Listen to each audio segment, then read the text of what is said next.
Aaron Powell was brought into Caledonia District Court Wednesday as his trial on unlawful entry charges began, but he refused to participate and was taken back to jail.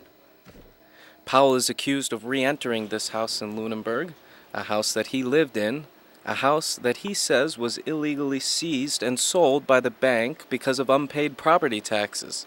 Today, Powell was absent from court. His supporters say the prosecutor and the judge have failed to file the proper paperwork to do their jobs.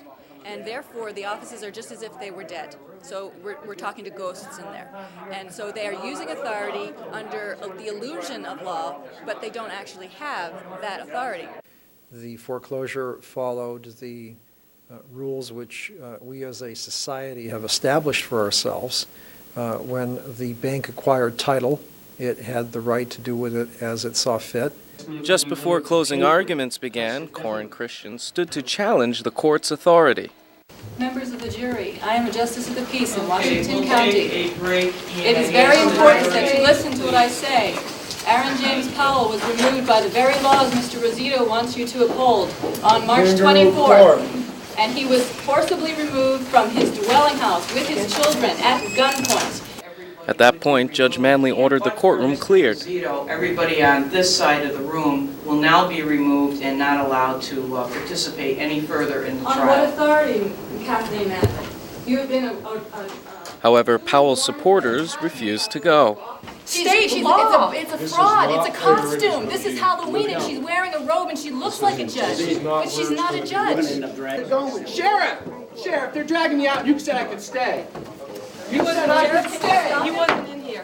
He said I could stay. But you're violating this man's rights. My name is Sean Hanover, and the sheriff of this court said I could stay. This is wrong. When do the people stand up and get their chance to say the truth? This is a justice of the peace. I am a justice of the peace. in Northfield, Justice be upheld. Hanover was cuffed and taken into custody by sheriff's deputies, but no charges were filed. With order restored to the courtroom, the jury returned with a verdict after just 30 minutes. What is the jury's verdict? We, members of the jury, find the defendant, Aaron J. Powell, guilty of unlawful trespass. Powell's supporters say the case is not over. This is all about rights. Everybody's rights in this country are on trial here today. This is what this is all about. He has God on his side. The truth will come out, and when the truth comes out, people are going to know who was in the wrong. Powell remains in jail. He faces a sentencing hearing next month. Sean Duffy, News 7, St. Johnsbury. This is the people's house. What is your name?